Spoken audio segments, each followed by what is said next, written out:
Good afternoon and welcome. Well, let's turn it on first. That's my cousin. Is this better? Yes. Good afternoon and welcome to the Senior Center's 45th anniversary party. I am Marilyn Rubman and I'm the treasurer for the Council on Aging. The Council on Aging is a nonprofit organization that helps provide support to the Senior Center. And today, the council is very happy to be able to provide the entertainment and the refreshments for your enjoyment.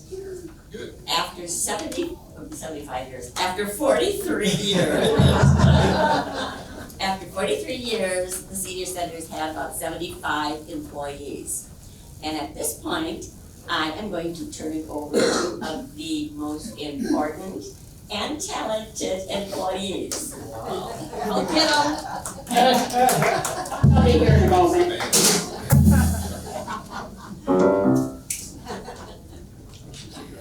Yeah, she ad-libbed that last part. She certainly did. She was only supposed to say Two employees, yeah. Hello. Hello. Thank you for joining us today. The Senior Center's grand opening was held way back in 1980. Way back? 1980 doesn't seem that long ago. Well, it was before cell phones. And there weren't even any computers in the building. Ooh, that was a long time ago. So, what were you doing in May of 1980? I was living a carefree life in Southern California. California. What were you doing? I was getting ready to graduate from high school right here in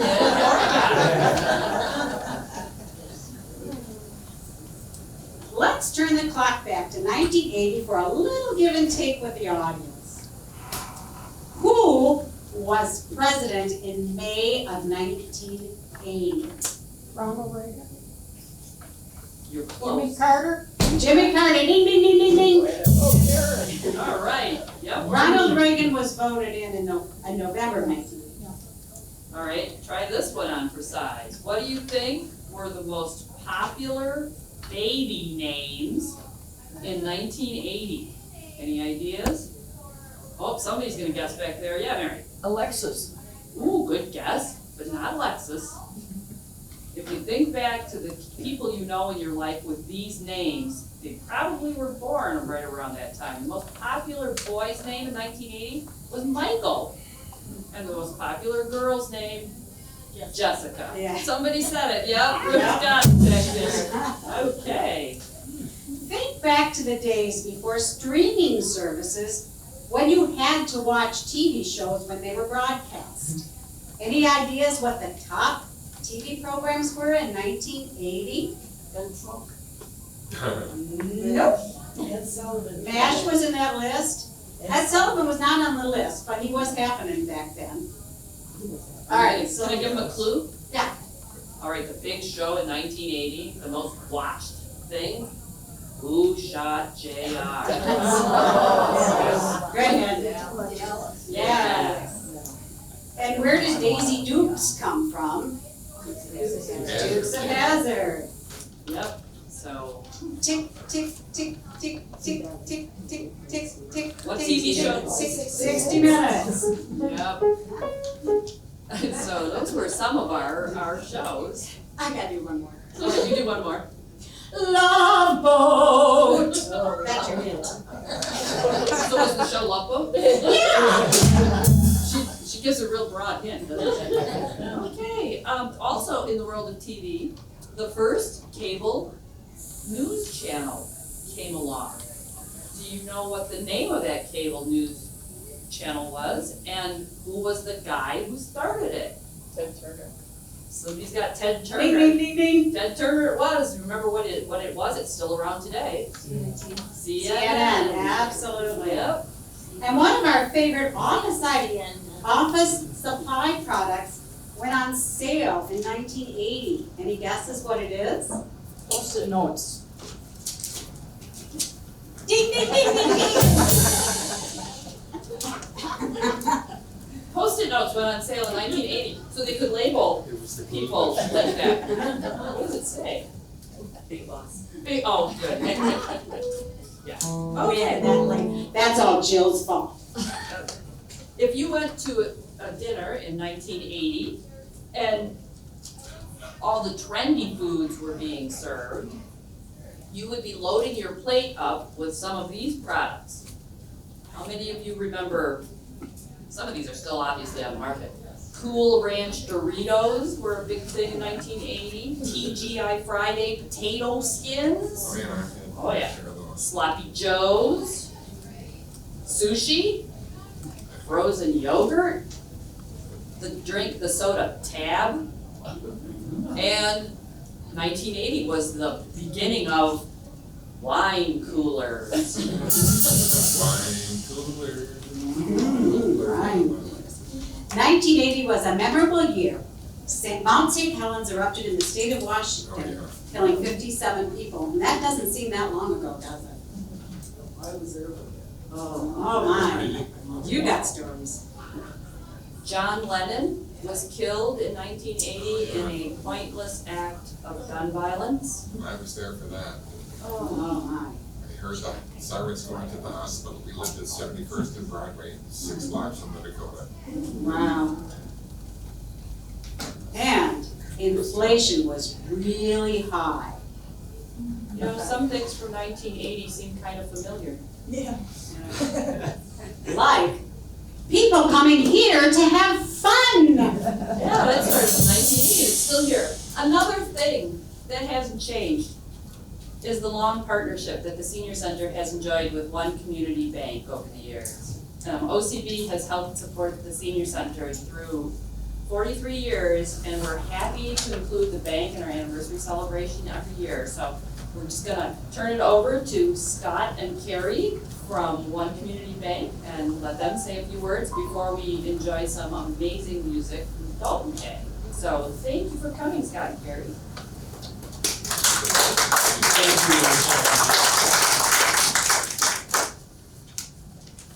That was a fantastic trip back to 1980. I was born in '78 and I still moved to Dallas. Questions?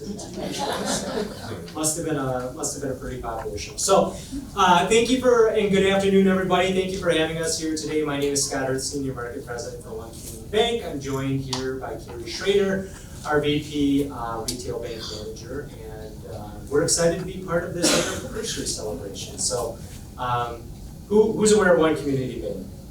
Show of hands. Okay. All right. For those that aren't, we'll talk to you later.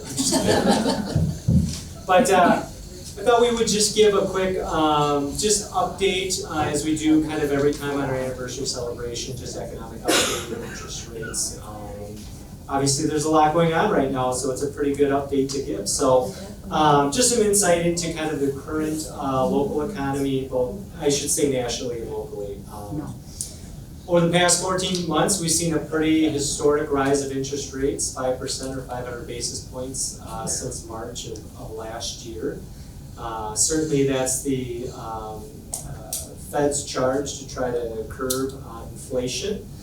And though we've seen some softening in inflation, more in the energy prices and some car values, there's still some sticky components of inflation in regards to housing and food costs. So I think we'll probably see, if we see moderation or a plateau of interest rates, we might see that around for a while. I think most conventional wisdom is some of this inflation is going to be a little bit sticky. So we'll just have to see. So what does that mean for interest rates?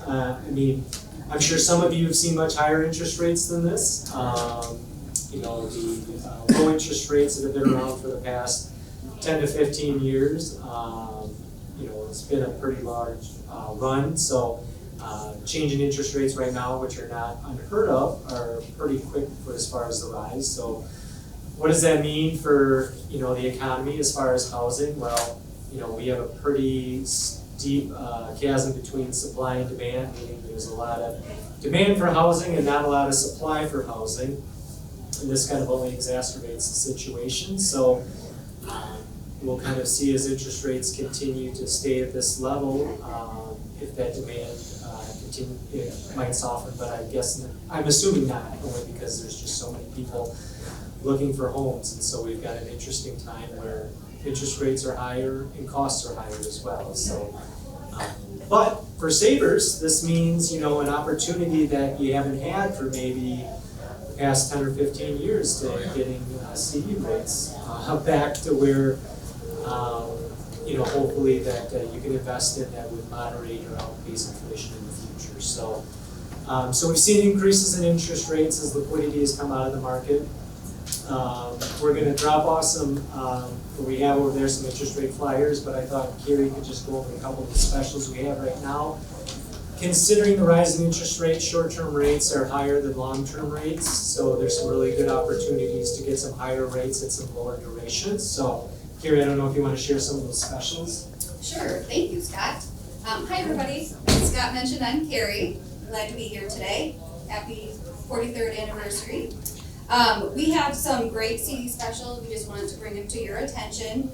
For shorter term, we do have a 182-day with a rate of 4.3, and the annual percentage yield on that is 4.35. We also have a 1-year CD promotion, 4.7 for the rate and 4.76 for the APY.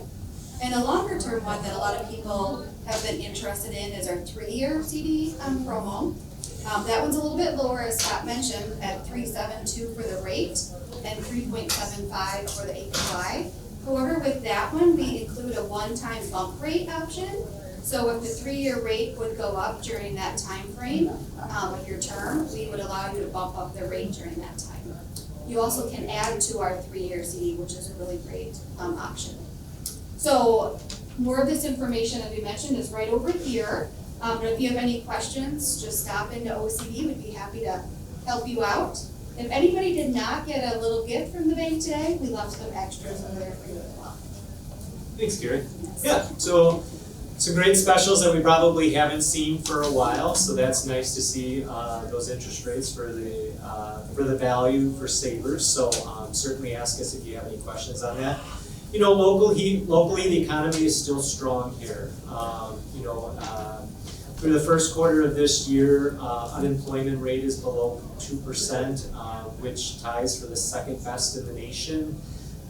Vacancy rates as far as housing, multifamily are below 3% and tied for, once again, the second best in the nation. So we must be doing something right here. Only New York City has a better vacancy rate than us. Really?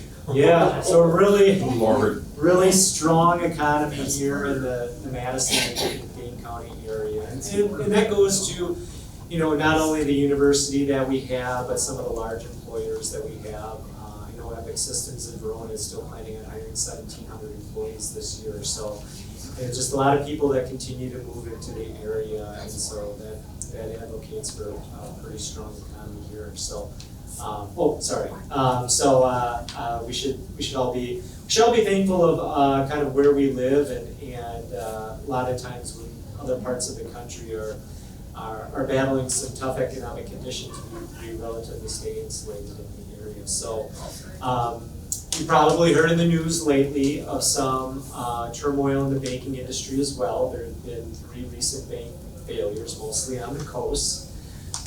Those banks are largely idiosyncratic type banks, meaning they specialize in, they have clientele and specialized investments very different than a lot of the financial institutions here in the area. So, you know, to give a report here, the banks here continue to stay strong because of the type of clientele that they have, but also the investments that they have made that focus on security and liquidity and less on return and speculation, which, you know, those 3 banks that we've seen the recent failures, all 3 have pivoted from a more of a traditional banking model to gain additional margins. So it's not to say that we won't see some weakening as we kind of go into this high interest rates and the possible recession happening later this year and next year. I'm not saying that it is, but people are prognosticating that, but I think you can sleep well knowing that most of the financial institutions here in the area are very strong. So, any questions that we can answer regarding banks or the economy? Are we moving towards a more typical interest rate environment with rates going up, or statistically or historically have rates been lower? Yeah, that's a great question. I think we are probably, only because the last 10 to 15 years the Fed funds rate has been basically at 0.25%, which means it's basically at the lowest level the Fed can have it. And the issue with that is if we ever have any downturn in the economy, the lever for the Fed to reduce interest rates are just not there. So there has to be an ability to get off of that bottom and normalize rates in a cycle where if something were to happen, they could use that lever to help the economy. So I'm not saying that where rates are right now, where the prime rate is at 8.25, and the Fed funds rate is at 5.25, that's going to stay there. But typically in an upward rate cycle with the Fed, they typically go up, and then they're kind of they dip back down once they see some softening, and then it levels out. So that leveling off is probably going to be the norm. But good question. So, any other questions at all that I can answer? Well, thanks for your time. Hopefully you enjoy the anniversary party. Thanks for having us here again this year. And yeah, if you have any questions, we're here around to answer. So thanks again. Thank you. Enjoy the music.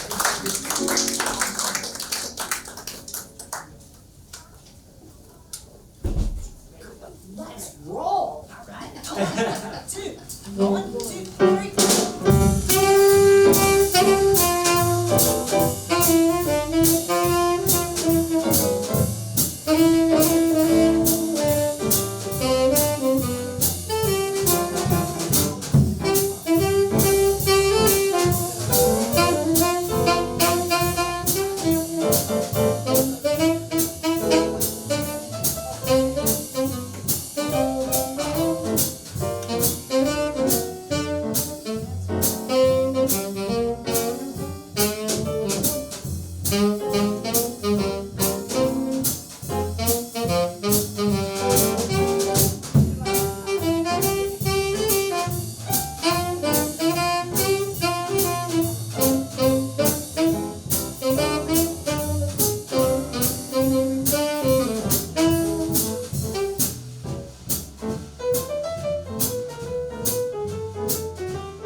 Thank you, everybody, and welcome to number 43. Woohoo! This is exciting, and we're Dalton Gang delighted to be here to share with you.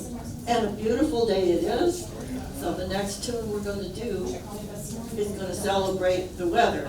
In the meantime, you got to hear Nikki Sun on drums, and Joe Harris on bass, and Michael Beebe on piano, beautiful piano too, thank you.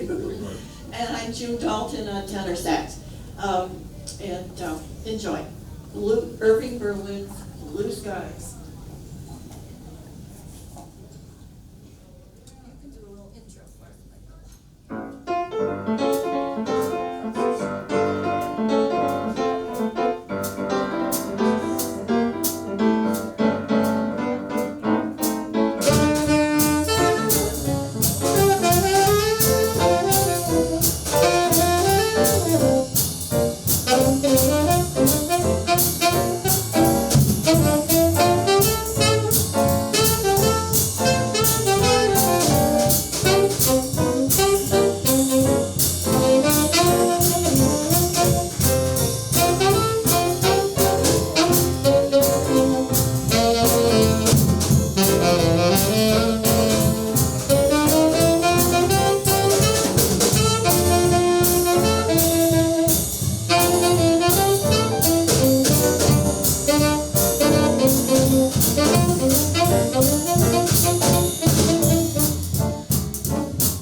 Thank you. We just went back to 1927. This next tune has been a wonderful piece of music, and I always love to dedicate it to everybody here. And the lyrics were done by Dorothy Fields, who was a wonderful lyricist back in the 30s, 40s, into the 50s.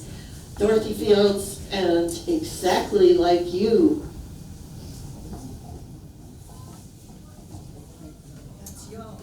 That's you guys. A one, two, three.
Thank you so much, and that once again was Nikki Santa on drums and Joe Harris on electric bass, Michael Beatty on piano, Jim Dalton on tenor sax, and we'd like to now change it up and play something by Henry Mancini that we all adore and love, and it's about a beautiful river somewhere.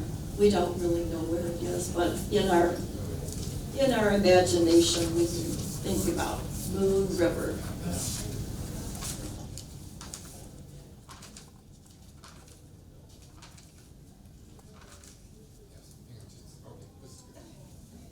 One, two, three, one,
pretty, isn't it? Always a beautiful melody. I love beautiful melodies.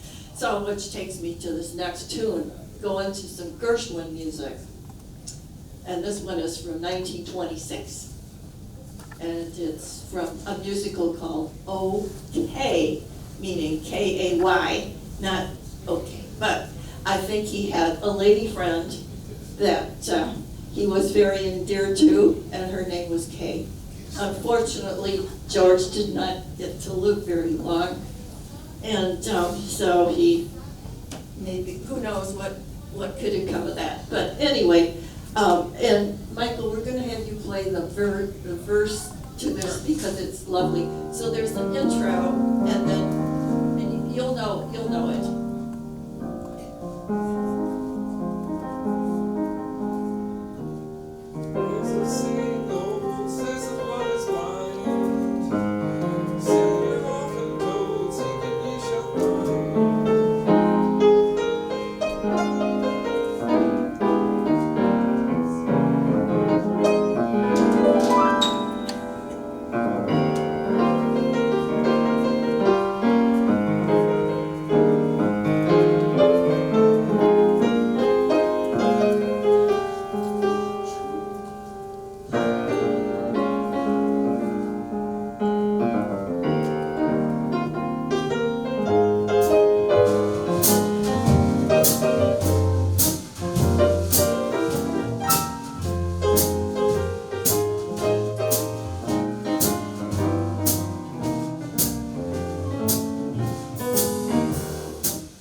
Yeah, someone to watch over. Okay. We're gonna change it up now, play something Latin.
electric bass, Nikki Stunt on drums, and Jim Dalton on tenor sax. That was Manha de Carnaval.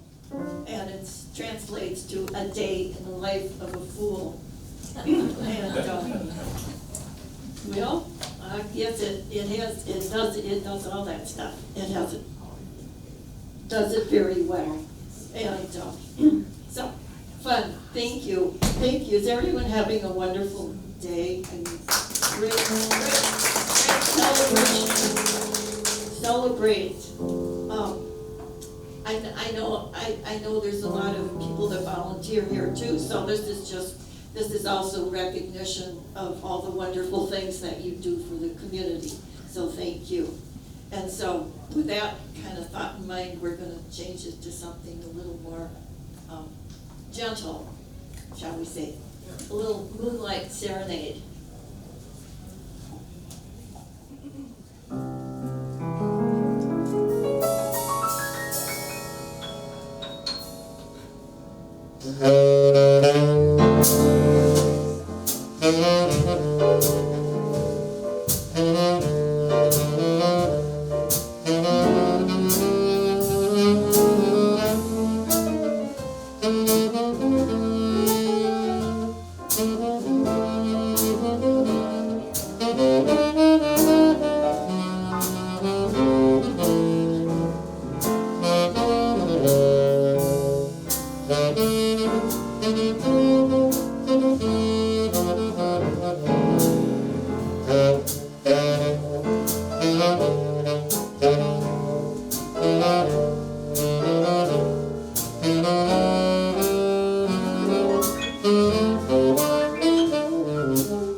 you.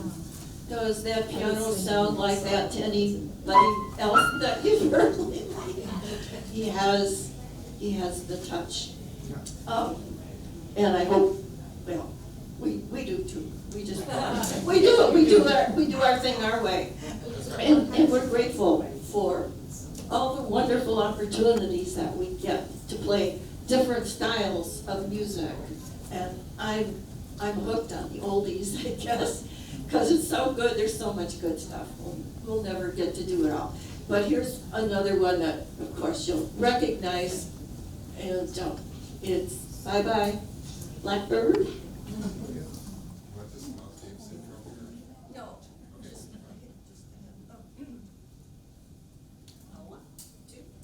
Yeah.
This is one of Nikki's favorite tunes that we do. And it's a bebop version of a Duke Ellington something or other. And it's called Cottontail.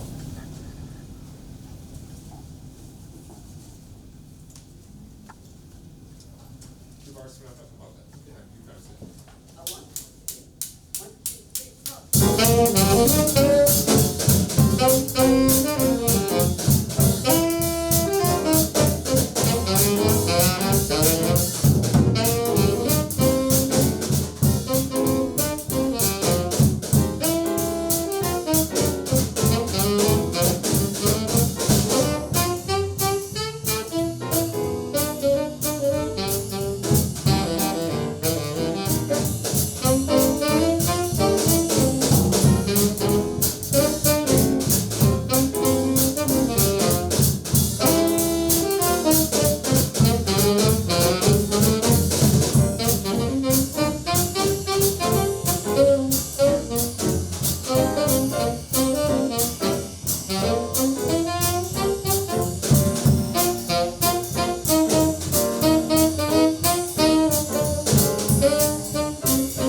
you maybe have heard some other snippets of other songs in there. Absolutely. And It had to be you. here's another beautiful, beautiful song. And it was written by Bishop Jones and lyrics by Gus Kahn. And it goes back to, what do you think? How far back should we go? Let's try 1924. It Had to Be You, and was revived in a movie maybe in 1980. I was thinking 1980, when we're thinking 1980, that was a very popular movie that this song got reintroduced to everybody in. And so, hey, we're gonna celebrate that too. It Had to Be You.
All right, thank you so much. We are the Dalton Gang once again.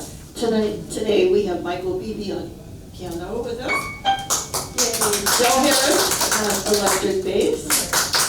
Nick Sutton, Bumblebee drum set. And Jim on the tenor sax.